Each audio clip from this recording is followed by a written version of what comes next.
Now we are going to get on the plane and fly on out for take number 3 and talking about a former Eagle, someone who is used to flying, DeSean Jackson. We actually saw a former Eagle and Mike Vick do the same thing that this former Eagle has done, which is become the head coach of an HBCU. Former NFL wide receiver DeSean Jackson is finalizing an agreement with Delaware State to become its next head coach. Pete Thamel was the one to report it. Jackson retired from the NFL in 2023. He did an on-campus interview in recent days, and the sides are expected to come together in the near future. While Jackson lacks coaching experience, he isn't a complete stranger to coaching. He was the offensive coordinator at Woodrow Wilson High School in Long Beach, California this fall. I did not know that. Of course, Jackson has a surplus of experience on the football field outside of coaching. He spent 15 seasons in the NFL, 641 receptions, 11,000 yards, 58 touchdowns. Yeah. So we're kind of seeing a heavy trend of former NFL stars becoming head coaches, specifically going to the HBCU ranks. Do you like this move, Elijah? Does it make any sense to you?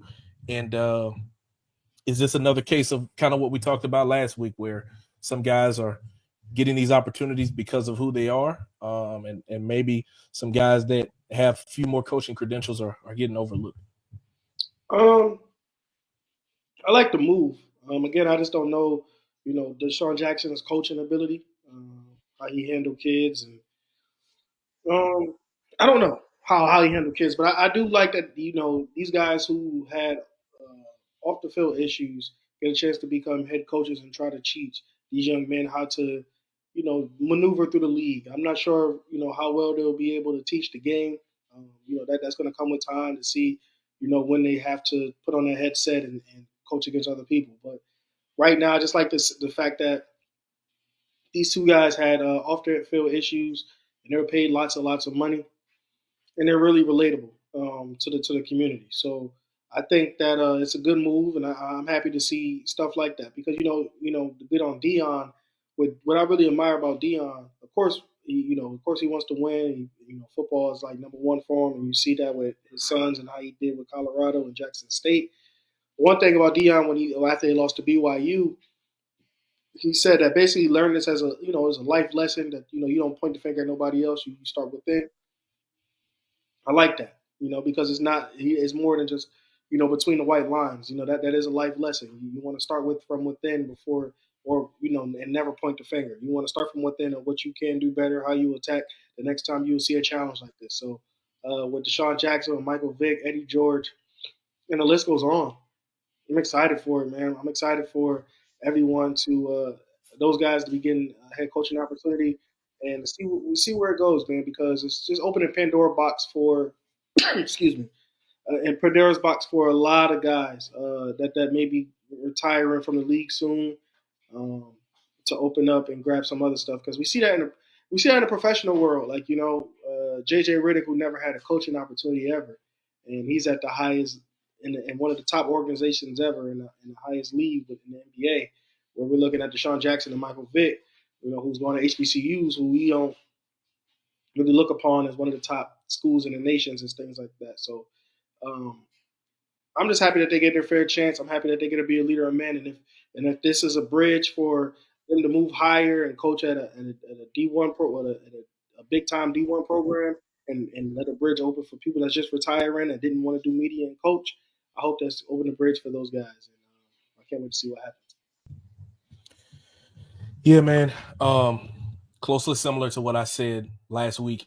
I hope DJack takes this opportunity to put guys on that may have been waiting in the wings and say, come be my offensive coordinator, come be my defensive coordinator, sit under me, and then whenever I move on, you can either be the next head coach or you can come along with me and get a big time Division 1 job.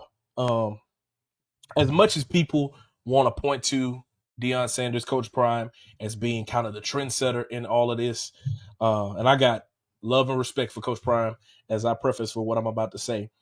He's not really one of the first big time or big really names out of the NFL that did this. The first guy that I remember that was a former NFL player that became a coach, especially in the HBCU ranks is Doug Williams, the first black quarterback to win a Super Bowl.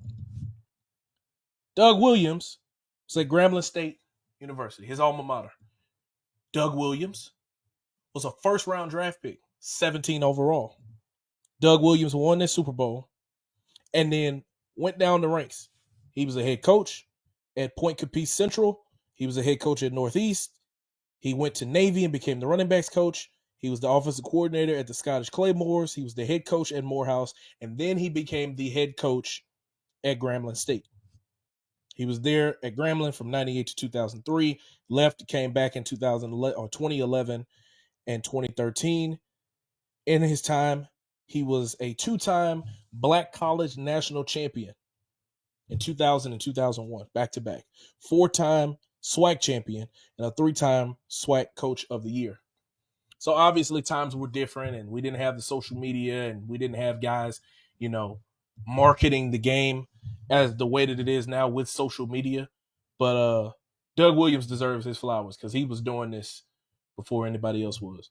DeSean, I think, kind of just picked, and I think he would be one of the first to say that he is not the first. I think that he is just somebody that is a major marketer that understands how to promote things and knows how to get people talking about them and keep them in the spotlight.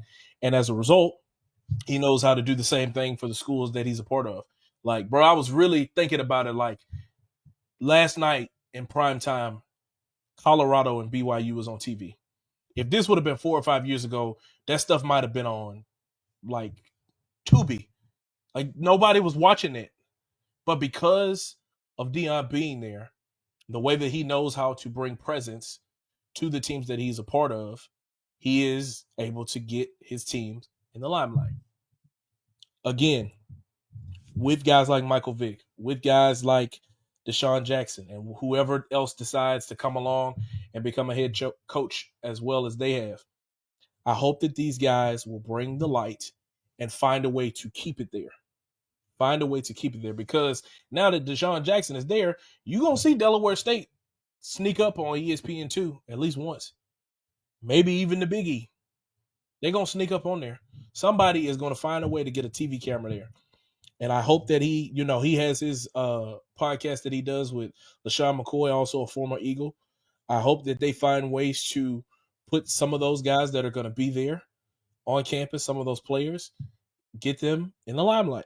I think about how DeSean, bro, he had documentaries, even though it had his name on it saying Coach Prime, he had documentaries talking about some of these players at Jackson State. He had a documentary, Coach Prime again, when he was at Colorado. We were able to see and hear about these storylines of these players that a lot of times we would have not been paying attention to if he wasn't there.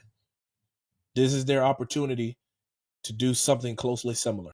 I'm glad that it's at a historically Black college and university, because I am a Black man.